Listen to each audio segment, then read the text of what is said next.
Mr. Vice President, thank you so much for taking a couple of minutes just to address some of the concerns facing fellow Nevadans. First of all, on the economy, we know that basically the entire country is hurting in some way or another as a result of this pandemic. But here in Las Vegas, hurting badly. We've been hit as hard as anyone, and our unemployment rate is nearly double the national average.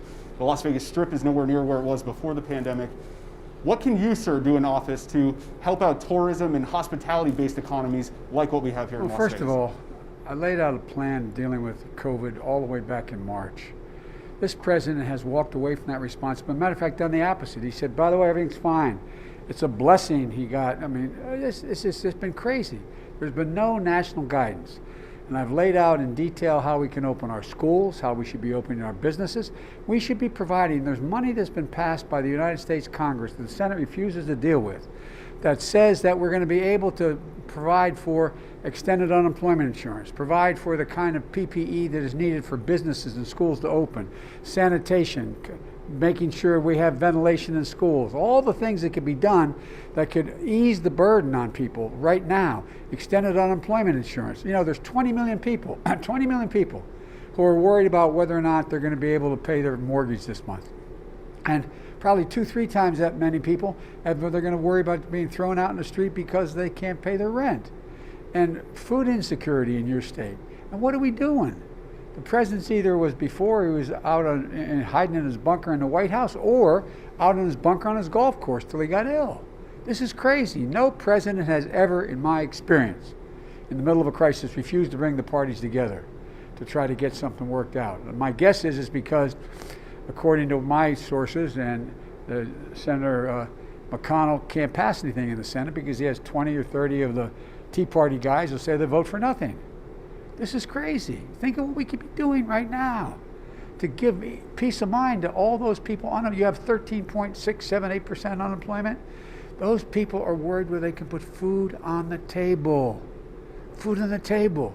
And by the way, nobody's going to come back out in terms of their being confident that they can stay at a place that's healthy and secure until we deal with COVID. And he's not doing either one of those things. Sir, I've got to ask you about packing the courts. And I know that You said yesterday you aren't going to answer the question until after the election. But this is the number one thing that I've been asked about from viewers in the past couple of days. Well, you've been asked by the viewers who are probably Republicans who don't want me continuing to talk about what they're doing to the court right now. Well, sir, don't the voters deserve to know where you stand? No, they don't. I'm not going to play his game. He'd love me to talk about, and I've already said something on court pack. He'd love that to be the discussion instead of what he's doing now. He's about to make a pick in the middle of an election. First time it's ever been done. First time in history it's ever been done, number one. Number two, and it's going to go in and he's going to rip away health insurance. The health insurance, 20 million people will lose their health insurance. Over 100 million people will lose their coverage for pre-existing conditions. Wipe the whole thing out. And already, because of his failures in dealing with COVID, 10 million people have lost their private insurance. That's the focus. My plea to the voters are go out and vote, vote, vote. Vote for a senator and vote for the president. That's how it works. You're able to determine who you want in the court based on who gets to pick and who gets to approve. That's the issue. That is the issue now. And it's a little bit like, think about this. He never wants to talk about that. Always wants to change the subject.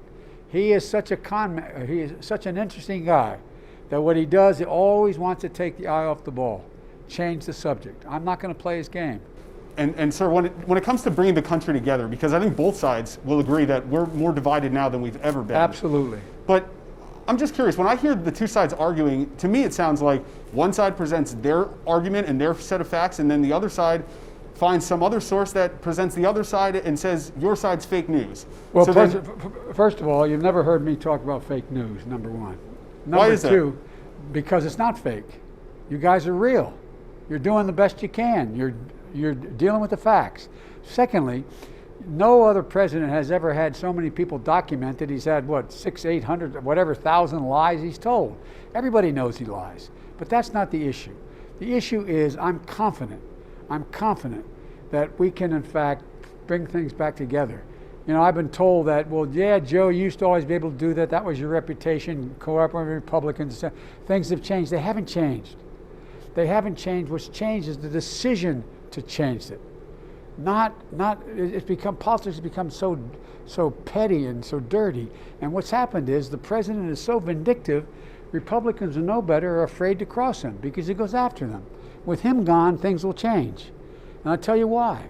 There's at least 6 or 8 Republicans in the United States Senate who are prepared to vote their conscience without fear of retribution. I wish they'd do it now, but they're going to change. And we're going to pick up seats in the Senate. And I promise you, the reason why I'm convinced I can get this together is because I learned a long time ago it's always appropriate to question another man or woman's judgment, but never their motive. Everything's about motive now. If you notice, everything he talks about, he never talks about a substantive issue. He talks about motive. They're bad, they're good, this.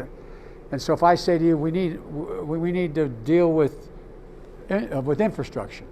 But I say, now, Senator, I know you're in the pocket of the cement industry, but let's get a deal.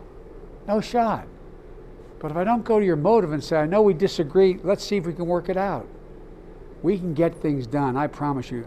I made a speech I'll send to you at Gettysburg several days ago, and I meant every word of it. We're in a position where we have to restore the soul of this country, and we can. The public desperately wants it, including Republicans.